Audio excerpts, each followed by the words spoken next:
Mas mabuti na ang maliit na tsansa kaysa sa wala.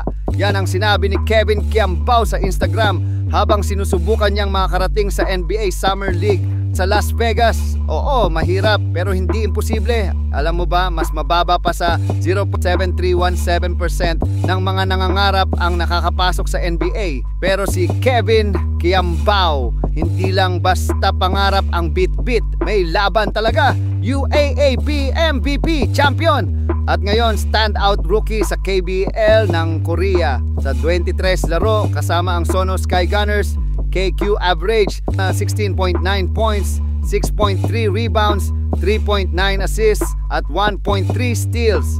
Pero ito ang tanong, nakakapasok ba talaga ang mga KBL players sa NBA? Buong kasaysayan na ng liga, isa lang ang nakapasok. Ha Seung-jin, isang 7'3" higante na na-draft noong 2004. Samantala ang NBL ng Australia nakapagpadala na ng 13 players sa NBA kasama sina LaMelo Ball at Josh Giddey.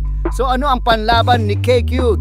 Depensa, solid na depensa, bantay sarado, kulang na lang, dumikit na siya sa kalaban. At sa NBA, laging may puwang para sa mga defensive stoppers. At hindi lang yon, todo suporta rin ang Sono president na si Lee Kwang-soo, pati ilang Lasal, alumni at boosters. Pero baka kailangan pa niya ng mas matibay na kakampi. Dito papasok ang East West Private, ang management group na tumulong kina Kiefer Ravena, Bobby Ray Parks at Kai Sotto sa kanilang NBA journey.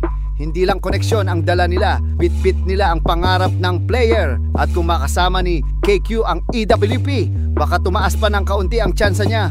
Oo, maliit ang bintana pero bukas pa rin. At minsan sapat na yon kasi nga tulad ng sabi ni KQ, mas mabuti na ang maliit na tsansa kaysa sa wala.